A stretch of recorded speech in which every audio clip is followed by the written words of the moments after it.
A theme song for the Gear Podcast. Welcome, ladies and gentlemen. We're back again for episode number 27. Uncle Number Ian, 27, Troy. What a pleasure. And we did an episode a couple of weeks ago on rack gear, and there's only one man in the world, I think, who can follow that example. And we've got the mythical dark wizard of rack gear himself, the ultimate collector, Mr. Michael Torren. Michael, thank you for joining us. How are you, mate? Oh, thank you, guys. I'm doing well. Now, if people are unaware of you, how would you describe what you do in the guitar space? What's your, if they're watching the video podcast, they have a pretty good idea, but give us a little bit of background about you and how you got into guitar and in particularly guitar gear. Oh, man. What was that one comment that the internet-loving world, rack-loving world knows that I have a gear problem? That kind of sums it up, really. But I got the bug as a teenager. The one positive or one awesome thing about growing up in San Fernando Valley is Sunset Strip is just over a mountain range. So I grew up as like a 15-year-old playing all those clubs, the Troubadour, the Whiskey, the Roxy. Too young to drink, so you're on stage, and as soon as your set's over, you're out the side door with your gear. Yeah, right. And that's it. And then did it for like a decade. And the sad thing about that is I missed the heyday. So I showed up around 88, 89 as a 15-year-old. And then by the time I was 20, 21, grunge had already hit. All the hair guys were gone, and it was a completely different scene. But I got to watch at least a little bit of it. I don't know. You guys ever watch the Decline of Western Civilization Part 2, the Metal Years? Yeah. Ever see that? Essential viewing. So I got to play. The one highlight was I got to play the last show Gazzar's was open. Oh, right on. Wow. So we were, and the crazy thing is, we were all these young kids. So we were like 17, something like that. So none of our crowd could get in past 10 o'clock. So we're there like 8 doing our set, and coincidentally, none of the news crews wanted to cover at midnight. They wanted to cover at like 8 o'clock. Oh, yeah. So they roll in and we're on stage. So it was really awesome. It was really awesome. So, but I had the time of my life. That was where the bug hit. And what's strange is you see all this stuff back here. You've probably seen the rack. The most shocking thing of all, I'm a bass player. Okay. That is humble. That is news to me, actually. That makes sense, because you've sent me the picture of the bass rig, and I was like, that's cool that you went like, you may as well fill in the blanks and have a bass rig too. But that's the thing. But the biggest indictment of bass is there is like 1/10 the gear on the bass side that you have on the guitar side. You've got all the preamps, you got all the effects units. We're like, SVT, yeah. And maybe 5 variants of a preamp of SVT. Well, isn't it weird too? Because like if you open up an Axe FX, or maybe it's different now because I don't have a 3, but in the AX8 there's like 100 and something amps and like 3 bass amps. Like that always was really strange to me, because I thought, oh well, cool, there's an SVT in there and there's like a basement and maybe something, the Fractal, their own one. It's like, man, surely there's more than that. And there is. If you think that I've gone crazy on the guitar side, I'm just as crazy on the bass side. There's only a handful, and it's pretty ridiculous. It's not nearly as many as is over on the other side. We'll have to do a pan and you get to see the whole thing. But that's what I did in the 90s. I was the bass player for a couple of bands, and I played guitar too, but that really wasn't the thing until a couple of YouTube channels came along and just lit that fire, just doused gasoline on it, and just made me go insane. So it started that, and I've always been a gear guy. Actually, when I went off to college, what I wanted to do was learn electronics so that I could build bass and guitar amps. And back in '93, when I graduated, there was no school. You had to go like an apprentice and do something. Find somebody who's building at the time and then do that. But I went to local junior college, took some electronic courses, got my AA degree. And with the intent of building a guitar. In fact, my senior project was to build not senior, but my graduating project was to build a Mesa Boogie Bass 400. All right. So 6 6L6s, the whole thing. And I still have the rack in the garage, the case for it. I never actually finished it. Mm-hmm. But the cool thing about that is I ended up getting a Mesa 295 that needed some love, the broken power transformer. Mm-hmm. And it's the exact same power transformer. So I just took that old project, pulled it out, stuck it in, powered it up. That's awesome. And it's actually sitting in the rack working. So that's what I wanted to do. And then I just veered off into a completely different industry and took a 20-year break. Fair enough. What is your day job? So I actually have, I've got 2 companies. They're all security-based, so like physical security-based products. So if you can imagine, I remotely or at a distance identify vehicles for access control. Right. So I have a company that does that, and then I have a second company that designs and engineers products for that. Oh, okay, gotcha. So this is really this is what a stressed guy does when he comes home and just lets things go insane. Yeah. So I was going to say, not quite a lateral move, but...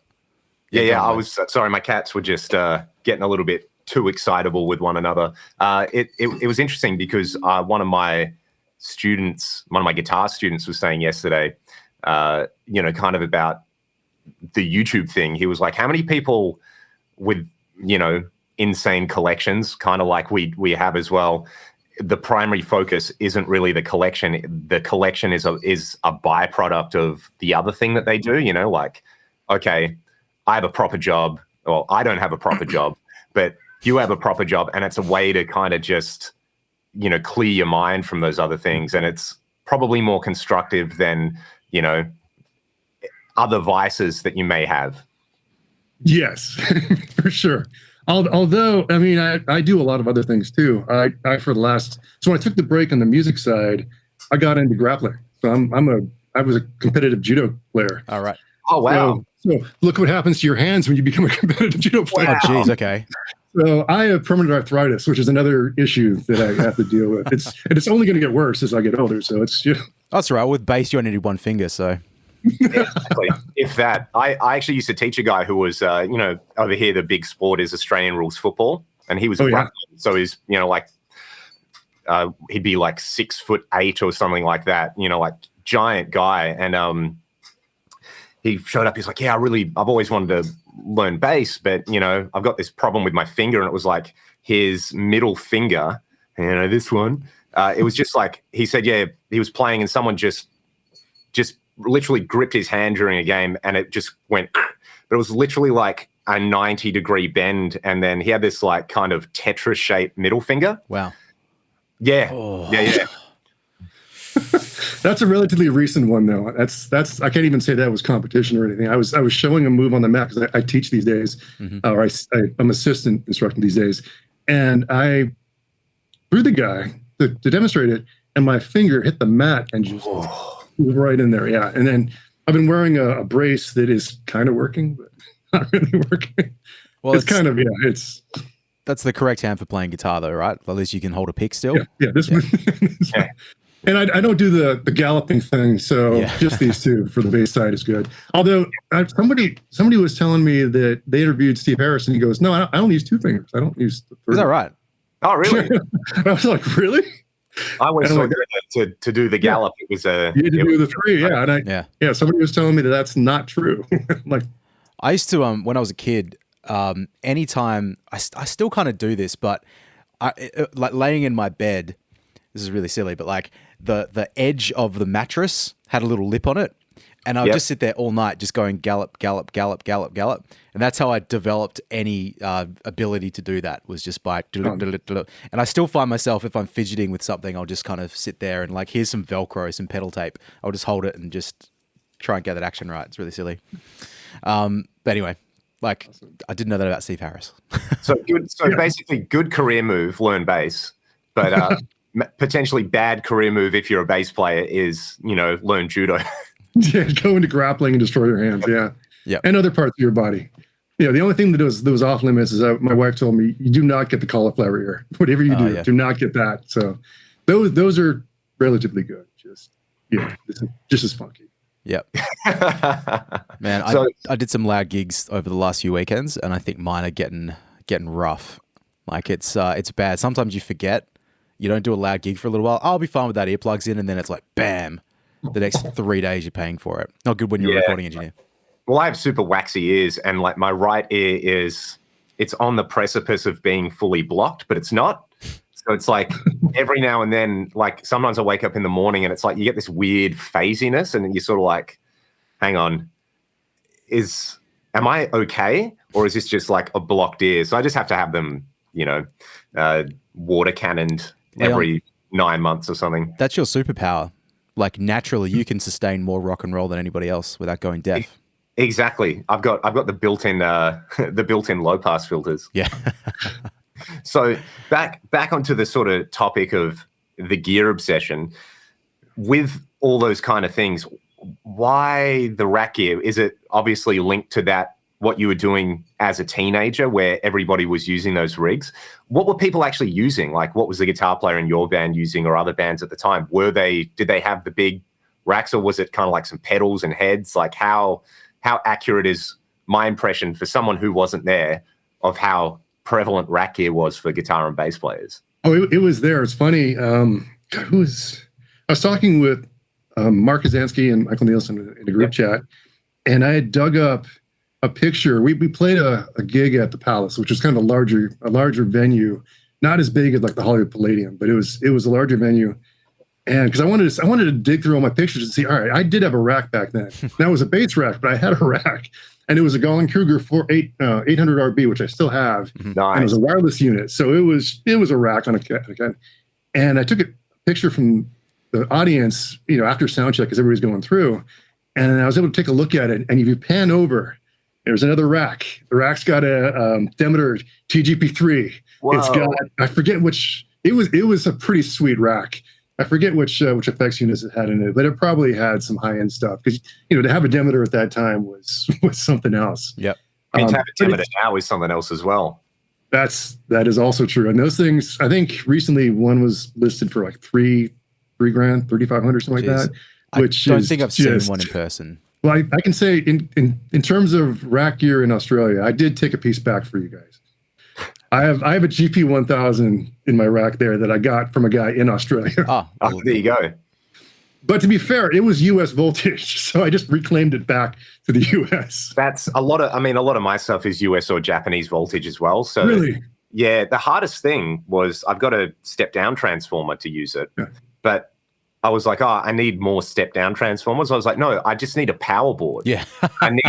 I needed an American power board, and trying to buy one online in Australia that has the correct plugs, it's impossible. They were so expensive. So my wife is American, so I actually had, I think one Christmas recently, they were like, what do you want for Christmas? I was like, I want one of those like power strips with 8 plugs on it, but it has to be an American one. So, and that was like the best Christmas present, because it was like, now I can run, all my American voltage stuff off one thing. So yeah, I think a lot of people would have gone through that. Do you find you're having the background in electronics as well is handy? Because I think the thing that often isn't talked about with this old stuff is if you're buying a lot of the time it just doesn't work great. Oh no, there's there's stuff that it shows, it looks nasty in pictures when you buy it. It shows up and it works pristine. And then you have the opposite. We're like not a scratch on it, and it's completely broken. So, and I've had really bad luck on a couple of them. There's like back there, I've got a rack, not even a rack, it's a stack of preamps. I'll need to be repaired. Wow. One of them, which was it's a high watt. What was the model number? It's a high watt preamp they made back in the 90s. Right. And it came to me, and first thing I do is I do the shake test. Grab the box, shake it. All right, this doesn't sound good. Open it up. The board had pulled off of all the standoffs because there was plastic standoffs, and all the pots were still on the panel, but the board was detached from the pots. So there's like nothing attached to it anymore. So I got to go find all the right value pots. Hopefully they're close to the same taper. And then I got to go. It's kind of curious, because I'm sure you have all this stuff, but with these effects, there's like a pre-SPX 90 style of doing things, and there's a post-SPX 90 style of doing things, right? Because I know Yamaha had like the Rev 5 and the Rev 7, but the SPX 90 single rack space, and it does multiple effects, but only one at a time, right? So if you're a sound designer at Yamaha, you're like, okay, cool. Suddenly, we've got to make a lot of people pretty happy. So if somebody uses this as an outboard delay in a mixing rig, we need to have some good delay presets. Maybe they want to use chorus, so we'll include some chorus presets, and symphonic being a great example of that. Yeah. We need various kind of room sounds. We need a basic hall, a plate, and like you just kind of dial them up, and they're more or less keyed into where they need to be for most applications. Whereas I guess the pre-SPX 90 stuff is like, it's a delay or it's a reverb and it has everything you need to tweak that one effect on the front panel. So yeah, you sort of have the like preset machine era, and then the 90s stuff is more like, well, it can do everything. You just have to read the manual, and who wants to read the manual? Yeah, exactly, and tweak it. The thing that pops in my head when you say that is like the quad reverb. Oh yeah, right. Where you've got like 30 presets of just ambient room stuff that you've never used in guitar. That's one of the examples that I would use there. But to answer your original question, there's a handful, but they're all like rare things. Like Harry Colby made a preamp. He made a bass and a guitar rack preamp that are super rare and hard to find. So I got, search engine time. I went in there and I tweaked it, and I'm every day I'm looking, going, all right, I got to hit. Oh, that's like some weird, not even close to that item thing. It's that kind of thing. So I'm just waiting it out until one of those pops up. It took me forever to find an Aguilar 1911, which is a rare guitar preamp. Most people think of Aguilar and they're thinking bass, because I've got bass, I've got three bass preamps and the giant power amp he made. But he made a guitar preamp, a tube guitar preamp, which doesn't sound anything like you think it sounds. Yeah, it's probably the most Vox sounding preamp aside from the Matchless that I've ever tried. Yeah, there's zero clips of it online though. That's the other bad thing about that. But on that front, if you guys want to, I got a box today. Yeah. With a preamp in it. What's in the box? Is this going to be a first? What's in the box? Unboxing on a podcast? We could do a live unboxing of this thing that came from Petco. Yeah, all right. So yeah. So if you guys want to do it, I'll totally crack this thing open. Do it, man. Let's do it. So prize is my torrent. So let's not being able to scrutinize my rack. What do you think is in this box? And I'll give you some hints. It is a rack mount preamp, tube rack mount preamp, not in current production. Is it from the early 90s? It is. Is it an 88? Maybe even late 80s. Is it an 88 MP2? No, it's not. You don't have one of those though, right? Actually,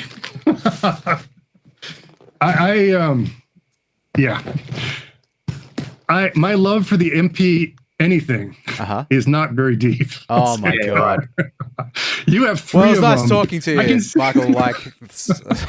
Now, I have an MP1. It's not my thing. Fair enough. Yeah. I have an MB1 even on the bass side too, which is actually pretty cool. That's the only one I don't have.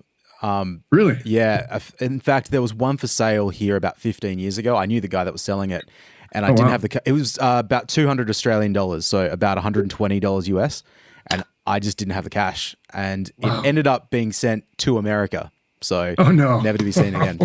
But anyway, back on top, we'll talk about ADA in a second. So what's missing from the collection? It's not ADA.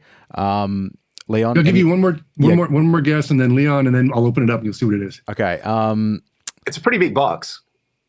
Is it one RU or two RU? No, hold on. It's two. Two. Ooh. It's a big boy. I can't think. Here's my question. Is it something that was made? Is this like made by an iconic amp manufacturer? Is it like in the Bogner Soldano sort of range, or is it obscure? It's kind of straddling both. I'm trying to think here. It's not of the same level of Soldano, Bogner. It would be more like a Demeter type of. It's there. You knew they were made, but you didn't see them very often, and they were kind of regional. Kind of regional. So I'm going to go with Kitty Hawk.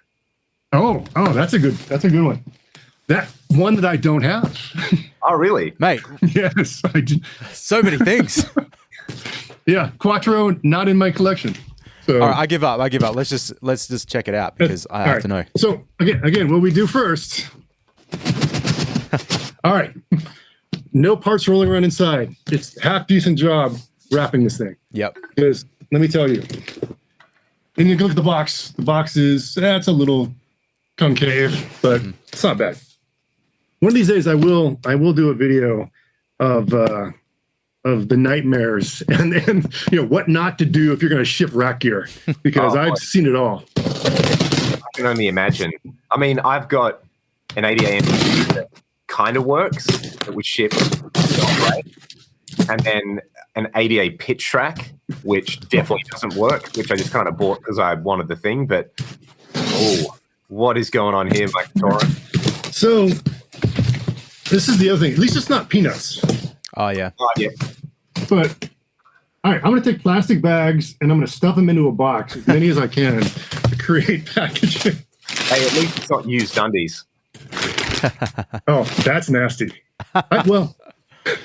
This preamp smells like shit. Do you want to talk about the nasty things we found in the box with the gear? I would love to know some of the worst things. I found hair, drywall screws, Q-tips, used Q-tips. God, what else? I think I found a sock in one. I mean, it's been all over the place. So this isn't so bad. So as I pull all this stuff out, he actually did a good job shrink wrapping, mummifying this thing. So I'll take that. This is the way to do it. I got a Mesa EO 2020 once. Oh, yep. And the guy threw in like 2 pieces of paper that crumped up on each side. I mean, the faceplate was like a U by the time it got to me. Oh, you can see between the faceplate and the rest of the chassis. It was that bad.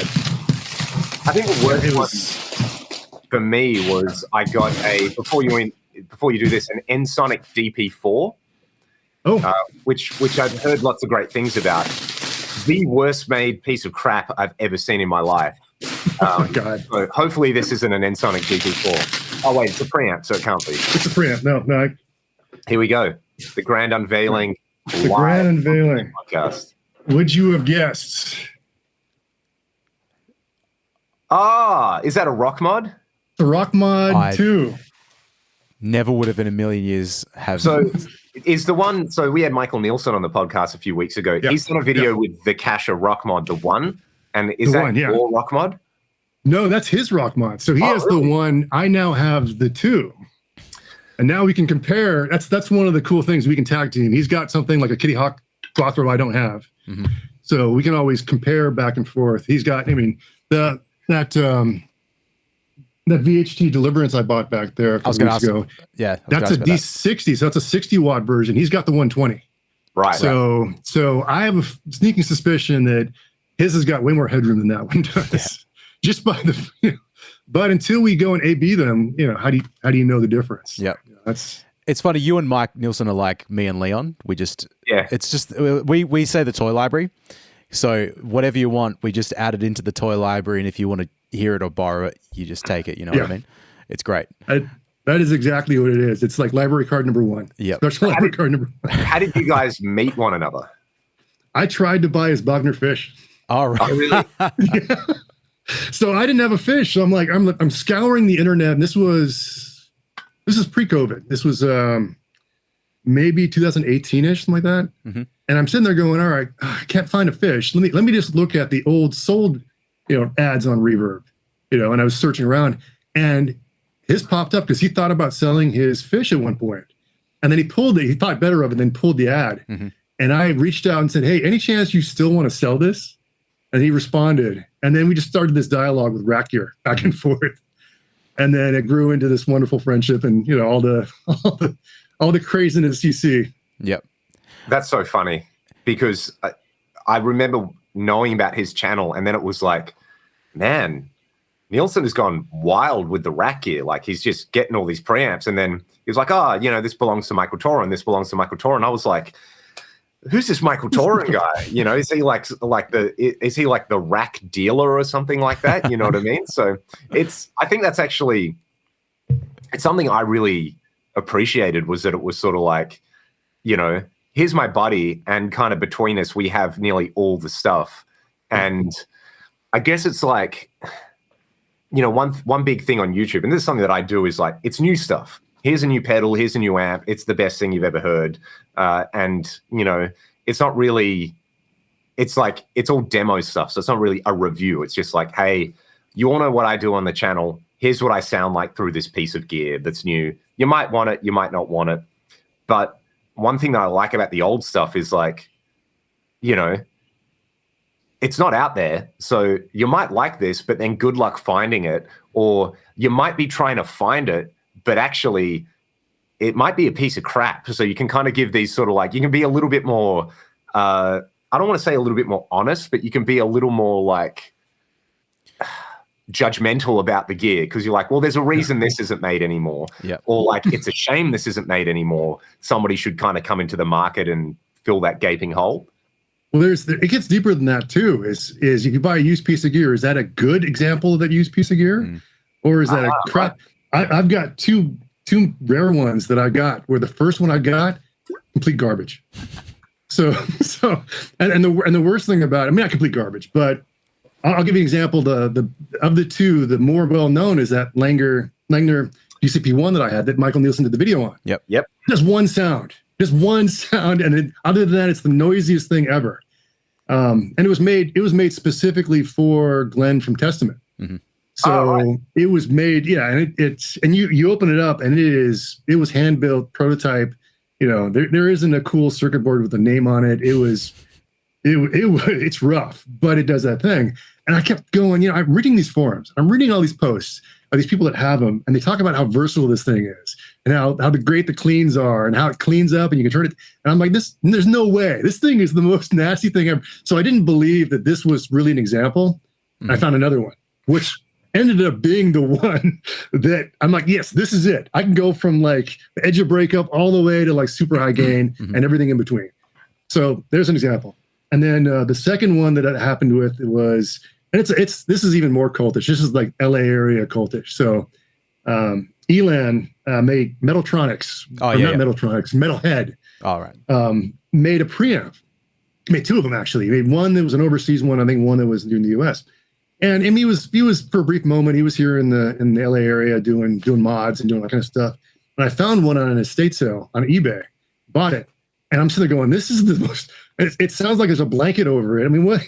This can't be. This cannot be. So then I found another one. I bought it. This is how crazy I am.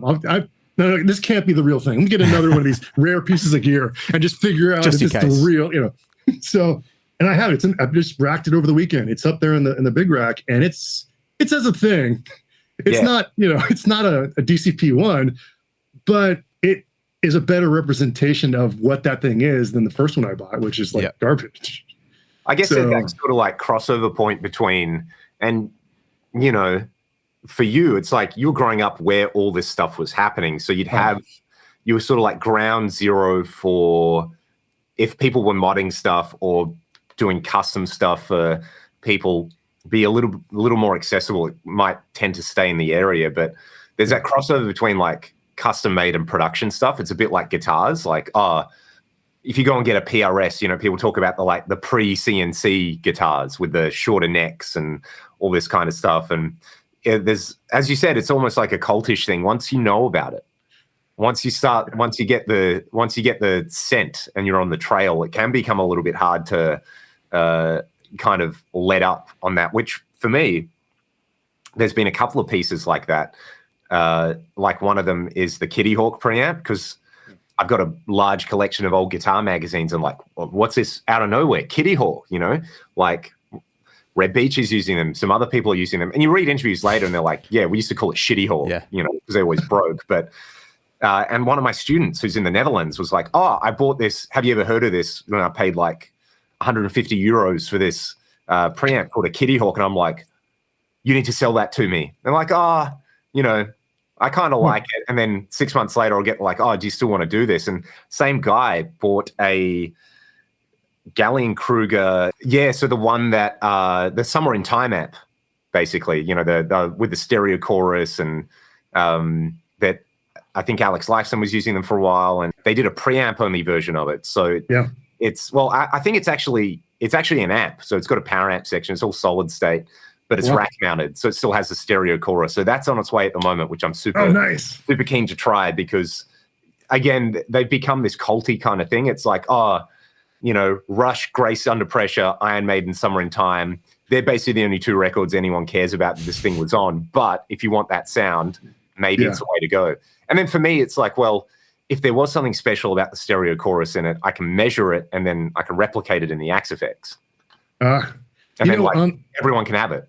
Yep. On the Quattro front, have you heard of the Soho Acoustics preamp? No. So there's one on eBay. Right? Please don't pillage me. I'm waiting for the auction to end. We've got a week till this comes out, so it's all right. It'll be over by then. All right, cool. So then I have two things that I'm going to talk to you about. But so the Soho Acoustics is a copy of a Quattro. Wow. Or a fraction of the money. So, and if you do a search like everybody does, you go on Google and like, all right, preamp, whatever brand preamp, and you go in there and you see all these listings and all these posts and everything, and the gear page and everything. And people are like, yeah, that was garbage, and everything else. But I sifted through it and I'm like, all right, it's either going to be awesome or it's garbage. And right now, this auction was like $100. I'm sitting there going, yeah, I can roll the dice for $100 to see whether this is real or not. Yeah. So, and these things didn't go for big money and still haven't gone for big money even now in today's crazy age. But it is allegedly a copy of a Quattro. Right. So if you can find one of those, I mean, that'll tide you over until you get the Quattro. I'm trying to think if there's anything specifically Australian that would have been made. And the only one that comes to mind, I don't know if you've ever heard of these, Mike, but I think they're made in Adelaide, and they make an amp called, no, the Knucklehead was Rivera. This might be a Fathead. I just know that Carnival used them for a while, and that's kind of the. All right. Oh wow. I'm actually going to have to look this up as we're speaking, but you said there were some other things you wanted to mention on here, so blaze away. Actually, can I just ask quickly? This is a really dumb thing in your collection. I think you have this, and I just have been curious about this for years. And it's like, it's the most nothing thing. But do you have some of the Rocktron preamps that they put out like 10 years ago? There's like a Marshall thing and a Vox thing, like a 1RU. Have you got those? Yes, I have two of them. Okay. It's just, so I remember seeing that. This is probably 10 years ago, 12 years ago, something like that. Probably not even that long. Really? Probably 5 years ago. Only that. So I just thought at the time, like, oh, that would be really useful for the studio because I could have, it's these emulation. Effectively, it's a Synergy MTS type of thing in a way, but it's in 1RU. But I just forgot about it, and then I was looking at your picture. I was like, that's those Rocktron things. Yeah, I have a black plate up here on top, which I absolutely hate. It is. They've even got a Mesa, like a boogie setting, and I'm like, this is the so not boogie thing I've ever heard. I mean, for cleans for the Fender thing, it might be okay because it's based off of a Fender, and then they go modified, and there's an afterburner, and but the Marshall one is actually really good. Okay. Yeah, the Marshall one can actually stand up to some of the like the JMP one or Valve Sonic. Is that what they were called? Valve Sonic, yeah, Valve Sonic. The Valve Sonic Plexi is actually legitimate. The black plate I didn't like. I wish they came out with the Vox. They did not come out with the Vox. They kind of killed the whole thing before that happened. Yeah, because I was so keen just to hear them, but they were announced and then disappeared. So, yeah. If you get one and you open it up, the circuit board actually has a checkbox for all four models they're going to make. All right. So I'm tempted to go out, see if I can dig and ask people, all right, what are the component changes? Is there a schematic? Because I'll totally take that black plate and make it into something else because it's so not That's not kind worthy. of the other thing, isn't it? Sometimes a piece of gear can be maybe a bit of a piece of crap, but it could be a modding platform if you know what you're doing. Well, it is. So that's a really good good topic because as a collector, I'm at odds with that. I want it to sound good. Yep. But I also want it to be as it was. So, which is bad because that means I got to buy two, right? I mean, I got to buy one. It's going to be the pristine one, and then one I just took the crap out of me. No, because that'd be double the size of the rack gear. Yeah, That would just be wrong. But I struggle with that. But you know what? That's why, sorry to cut you off, but like that's why I've got so many ADAs, because in my brain it's like, well, I've got one that is the sound, and then I can do the 3TM to one and all these other mods. Because in addition to that, those to me are classic sounds in and of themselves, even though they're not even used on anything. But in terms of the notoriety of a 3TM, it's like, well, here's that one too. But yeah, sorry, I cut you off. But yeah, and I know with the not wanting to keep stuff as it is, it's important too. You know, if you're going to have the museum piece of it, museum side of it, I suppose. Well, then there's the other problem too. Is we talk about museum pieces, does it have to be pristine? Yeah. or can it look really horrible but function really okay? I mean, that's like Michael Nielsen's famous saying. It barely works. It works enough that I can record with it and everything is great. But it's like he compared my TC 1210 to his TC 1210, and he could figure out, oh yeah, mine isn't as close as I thought it would be. It needs some work, and we got to So that's the other thing is a lot of these pieces that I've found, sometimes you can't find the pristine one, and if you do find the pristine one, there's a tax on how good that piece is. That's a good way of putting it. Yeah, there's a mint tax that goes on to this thing, because they know there's like 50 made, and he's got the one that doesn't have the scratch of the faceplate, or the faceplate has faded. All the original knobs. Because that Kasha actually doesn't have. Actually, the original knobs are in the bag. The guy that sold it to me actually changed the knobs, and the original ones are still here. But that's kind of rare. Most people take that stuff, mod it, throw the old parts away, and you're off and running. Yeah. The other funny one is some of the gear I get. I pull it out of the box, and it's got a 15-foot power cord, or it's got a 1-foot power cord. Yeah. Because if it's in a rack, technically there's going to be a power strip on the back, and you're going to plug it in. You don't need 15 feet, so I'm going to cut this thing, or Yep. I've got a couple pieces up in the rack that are like that, and then I've got all these boogies. Nobody cut the power cords on the boogies for some reason. All right. All of them. I got to coil up, and then I changed that on a lot of my rack gear about 7 years ago. One thing I'm really terrified of is like mains voltage. So I didn't do it myself. I had a friend of mine just put some IEC sockets on there. But I had it done. The rack that I had at the time, I was like, the Furman power conditioners at the top, and it's going to be the first ADA, and then the second ADA, and then the MP1. So I did it the correct size for each of those to get into the Furman.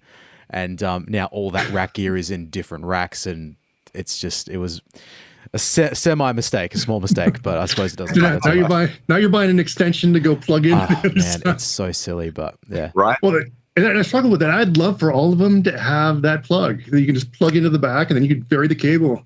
Yeah. But then I struggle with, all right, so I take this one of 50, and I'm gonna cut a hole in the back of this thing. The amount of socket. Does that increase the value or decrease the value? That's yeah. But that's it looks okay from the front. Just don't look at it from the back. But sorry. I'll tell you, I nearly cried when I scratched the top of my fish, because my fish actually was in mint condition. Oh no! And I'm unracking it, I'm like, no. Oh. Yeah, I feel like that with any piece of gear. I may as well just drop it immediately, because I sneeze near a piece of gear and it gets damaged. Yeah, like your Fractal Axifex Ultra, mate. That was Axifex Ultra. Lent it on like a table, didn't quite put it on, before I'd even plugged it in, and it fell right on the rack ear. So it's like, all right, get the vise out. And, this thing was just, it just looked munted immediately. So on my DGT, pulled it out of the case and just immediately bumped the top against my desk. And I was like, well, this is why I'm not allowed to have nice things. I was actually pretty good at straightening out rack ears. The last one that was really tweaked was the Aguilar preamp I got is probably a 6U. The thing weighs at least 60 pounds. Well, it's got 12 606s. I'm trying to remember. The tube count is pretty ridiculous, and it's just a power up. And it's something that heavy. No matter how much padding you put in the box, it's going to hit something and go through something. So I usually, what I'll do is I'll take a pretty heavy towel over the rack here, take a vice grip, and then slowly, inch by not even inch by inch, like minute, until I get it to where it's straight, and then I rack it. Yeah, nice. But that's the other evil is is how these guys pack them, and then undoing the damage of the packing. Yep. You need to write a handbook on how to ship it, and everybody should adhere to this standard. I want to just show you, I don't know why I thought of, well, I do know why I thought of this. I bought a piece of gear about maybe 6 years ago because of its notoriety in the guitar community. I went to pick it up. It was in slightly non-pristine condition, so I'd like to just show you it right now. So do you see this? Oh wow. I forgot about Tube driver. Tube driver. Oh, but you'll notice this chassis. I actually bent it back into position, but all of the ears were at 45-degree angles. None of the knobs are on there. As you can see, they've all cracked off. It's worn out. There's paint chipped off it. This is the worst the worst conditioned piece of equipment that I own. I think it still works, but it was really funny. The guy used to have a curly power cord. Not curly, no, just a normal. Okay, right. It just must be the way it's showing up on the camera. Oh, but yeah, that looks like it's being dragged behind a truck, literally. I think the guy used to put it on top of his Fender Twin or something like that, and that was his guitar sound. But he used to put it in his backpack, I think. So never racked it up. Anyway, that one. It makes me laugh because it's a tube driver. It's cool, but it also looks so terrible. I don't really want to display it in the rack. It lives in a different one. Anyway, actually, and you have a piece I don't have. I don't have a tube driver, but I have a Bluetooth sitting on top of the main rack here. Yeah, so I'm in the same family, just don't have the exact preamp yet. Yeah. I feel like one of those came up not that long ago. I was looking at it. I might have. Oh, Leon, remember where I was. I'm always finding stuff and sending it to him, but. And we either go, ooh, that's a good price, or we just laugh at what people are asking for. Oh, man. Because we are to blame. We're our own worst enemies with this stuff. It's like you get this cool stuff and you're like, oh, it's kind of cheap and kind of good. I should tell the world about it. And then you go to buy something and you're like, hang on, why are people charging like $900 for an MP1? Yeah, because Leon made a video about it. Hey, can I ask you as well? What was you said some YouTube channels got you into the rack stuff, because that was not just him, right? Like there was a lot more channels before he came along, right? It was mainly Michael Nielsen. Yeah. And then Leon Todd. Okay. Oh, I'm sorry. Yeah. Look at you. Look what you did, Leon. The dynamic duo ruined my pocketbook and made this room what it is. Hey, happy to help. We've it's a feedback cycle here. There's definitely stuff that he's demoed where I'm like, I wouldn't mind having some of that. So I want to talk about the amps in a second, but give me a top 5 for you, what you like. Top 5 favorite preamps and top 5 favorite effects units, rack-based. Ooh. At least you're giving me 5. Most people are like, what's your favorite out of all the ones you have? And I'm like, that's impossible. Yeah. Can't be done. So I would say, in no particular order, Soldano X99. Come on, motorized pots. Yeah, motorized pots, Soldano, purple. Oh, I love the interview you did with Mike Soldano, by the way. That was like, that was cool. That was a really, so many interviews you see, so many times you see guys like Mike do interviews with guitar media where they've got like a real vague interest in it, but like having an expert talk to him about it, I thought was super cool because the questions you asked were like, that's what I would want to know about this kind of thing. So, and you could tell after like the first 5 minutes, he was like, all right, this guy's going deep. I'm into this. Yeah, no, there's another guy I want to do it with that has an impact on rack gear as well. I don't know, should I give that away? Because I don't want to say it and then put it out. It takes me 5 years. Yeah. So I would love to go fly to Detroit, Michigan, and sit with Bruce Egnater for a bit and talk about the beginnings of Synergy, all the MTS modules. Yep. And did you guys see that I bought the very first IE4 that was ever made, prototype, no. and I have the companion 1-of-1 power amp at the very where is it? There you go. Let me get past. There you go. It's in the right place then. Very bottom is 1-of-1.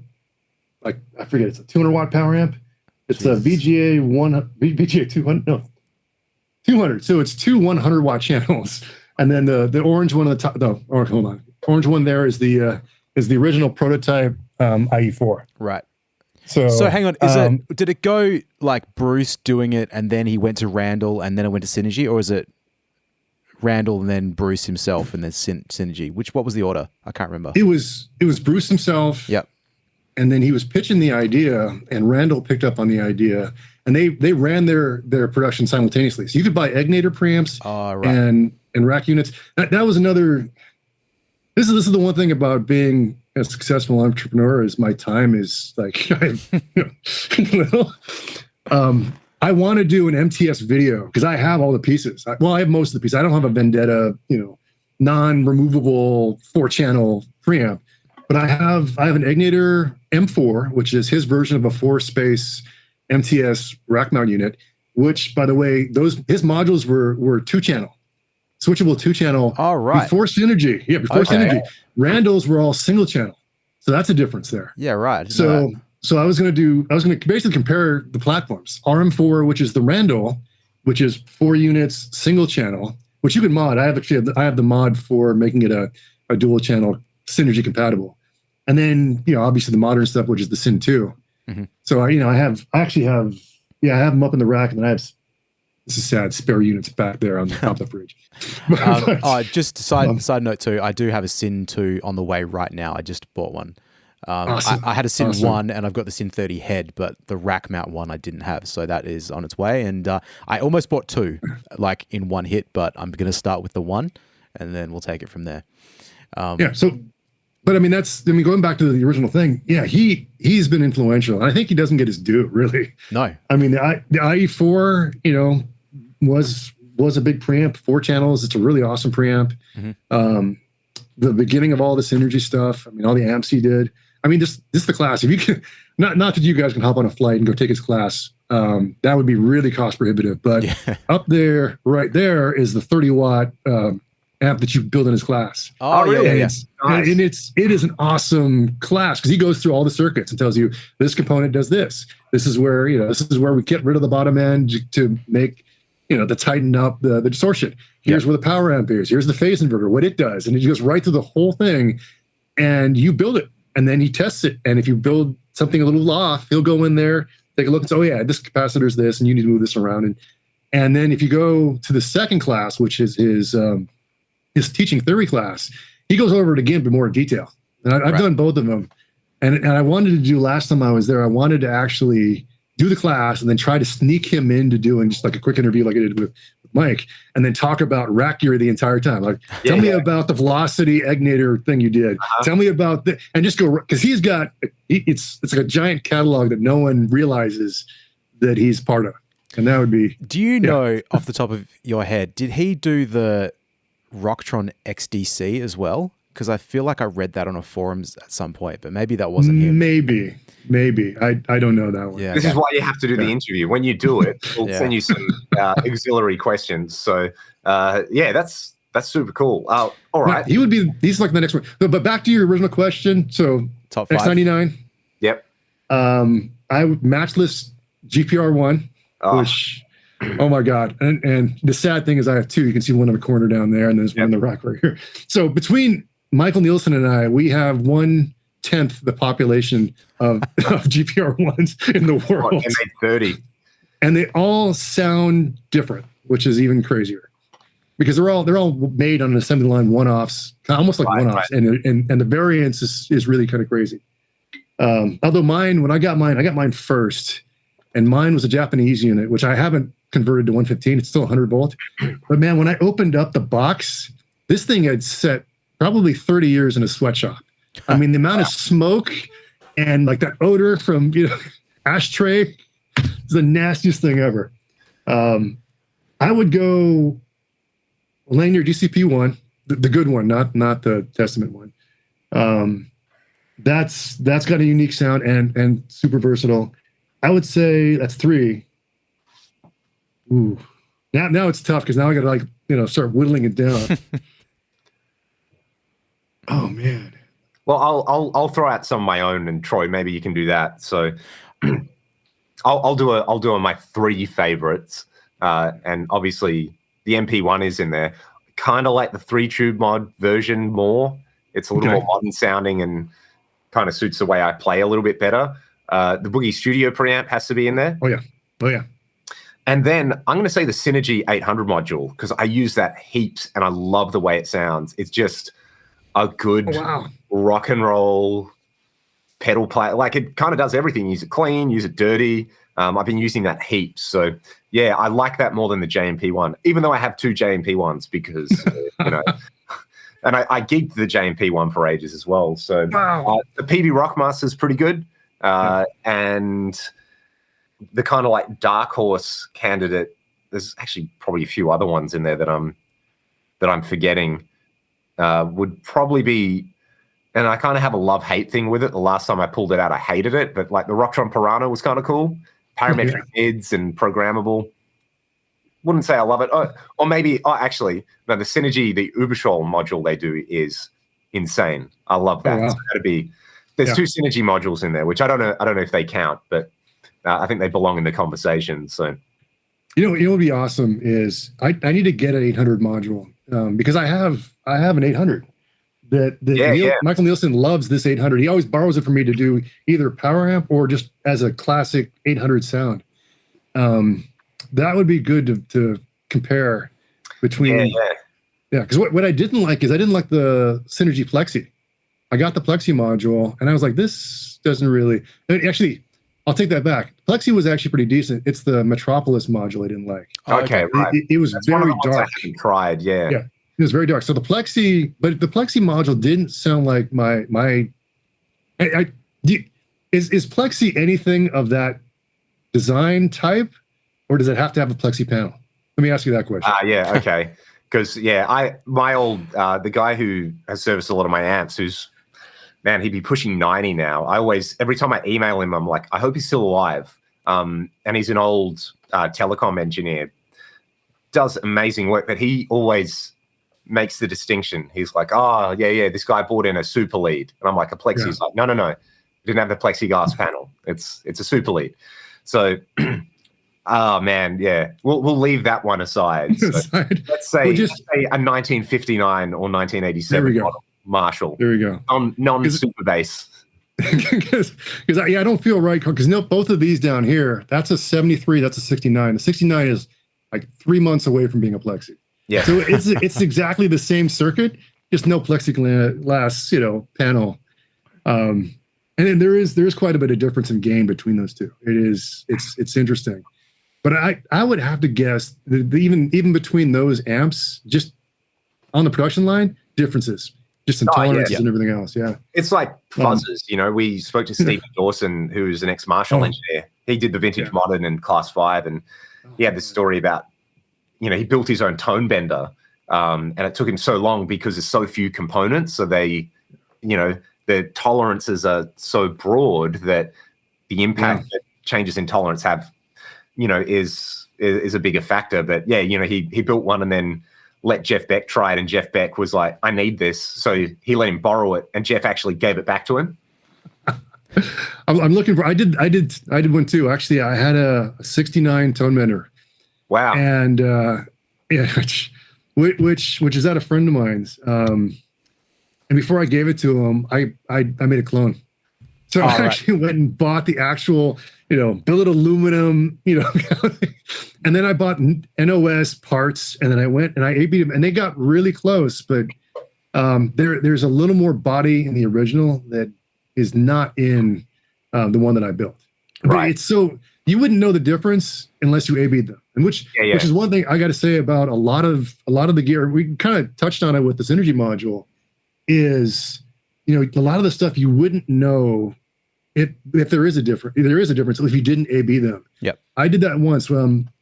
Michael Nielsen lent me his SLO, and before I got my 88, my X88R, he lent me his, and I put them all, and I was with the Synergy module, SLO Synergy module, and I was A/Bing them, and man, everyone, 77, 88, 99. It was, if you watch this video, it's so close, but if you A/B, you can actually pick them apart. But unless you had them side by side, you have no idea.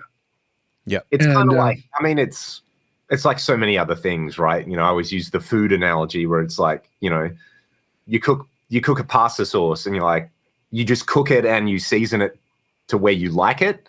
But then if somebody else does it and you taste them, then you're going to have a preference. And that's where it's sort of like, oh, I thought what I did was good. And sometimes the fact that it's different is actually what you like, not necessarily the underlying character. So there's so many ways to fool yourself, I guess, when it gets to that. So what about you, Troy? What's up there for in preamp land? Man, yeah, 2 or 3. It's pretty. Look, it's really boring because I'm looking around and just trying to think about what I've had in the past. Obviously, the 80 AMP1 is like number one, but after that, it's kind of just like I'm using the Synergy stuff a lot at the moment, so it's pretty clear cut that some of the stuff that I've had in the past hasn't lasted long. Like for example, the Carvin Quad X, which we talk about a lot, that was just not the one. I had a JMP1 that I liked, but it was like it just isn't my sort of cup of tea. So really, it's 88 MP1, and from what I have at the moment, probably Synergy Deliverance. That's my kind of cup of tea. I can get a lot. That's such a good all-around module. Hey, yeah, I've been gigging it a lot. I've used it on some sessions, and it works great. So, have you tried that with your VHT yet? Have you done an AB? Not yet. No, not yet. I've got the Deliverance. Actually, do I have a Deliverance? Yeah, I have a Deliverance module. Yeah. And I've got the Ultra Lead. Yep. But I haven't AB'd them yet. Yeah, right. What do you, before we move on to the amps, because I want to talk about just what you've got back there. What about effects units? Give me 3 that just like hit the spot. If you were going to introduce someone to why rack gear is awesome, what would you show them? Oh, man. Oh. I would do Korg SD D3000. Nice. All right, yeah, nice. For the preamp, because that's a sound. It's an awesome sound. I'll break it down. That's my delay. Mm-hmm. Yep. My reverb unit. God, it's tough. I would do. Oh man. This is going to sound weird. My value pick, not worth what the other ones are, but I would probably do the what's it called? PV valve verb. Chrome faceplate. Yeah. Optical.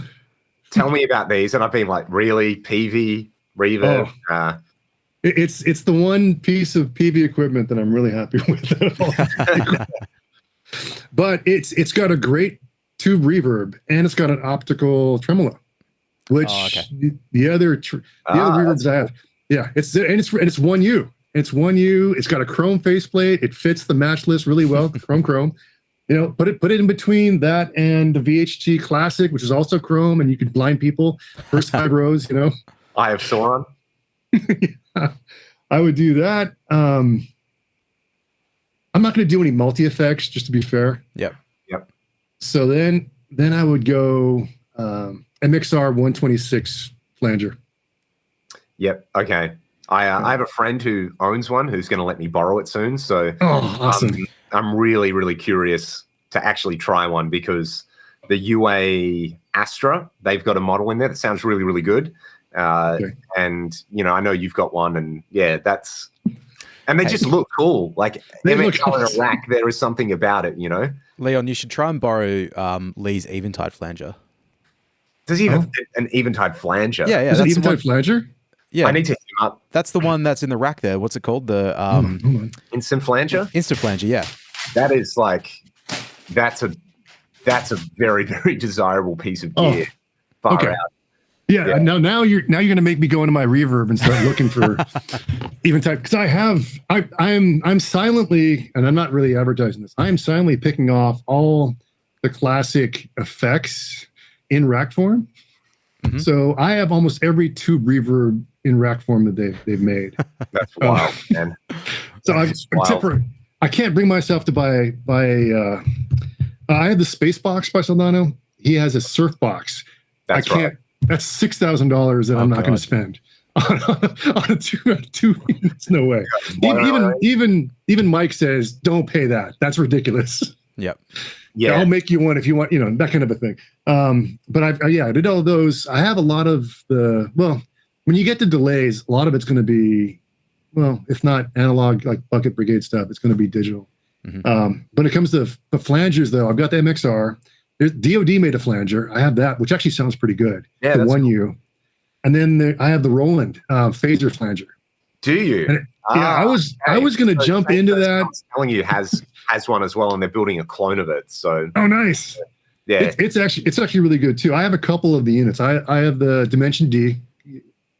Nielsen had it in his video. Yeah, what I'm missing is the tape delay, the 555. Oh yeah. But right now that thing is $2,500 on any of your e-commerce websites, and I just can't bring myself to spend $2,500, which sounds really crazy because of what I got in this room. But I have my limits, damn it. Yeah. Well, that's how you're able to accrue such a collection, because you know when to pull the trigger and when not to. Because if you just did it for all the stupid stuff, you'd have a crazy collection. It wouldn't be as crazy. Well, and I do have the list of things that go away, though. That's the other thing. Is you hesitate, and the one on the top of the list is I'm a big Billy Duffy fan. Okay. So in a case over there is a White Falcon. He made a run of 50 Black Falcons. All right. And one came up for sale, and it was what I thought was a little bit high. I so should have bought that because the last two I found were double almost. Oh. And I'm like, yeah. So that's there is the other side of that is you hesitate and it's gone and you will never see it again. And on that note, this feels like a great time to take a break. So we will be back next week with part 2 of the Gear Podcast featuring Michael Toran speaking about all his amazing experiences with rack gear. We will chat to you then.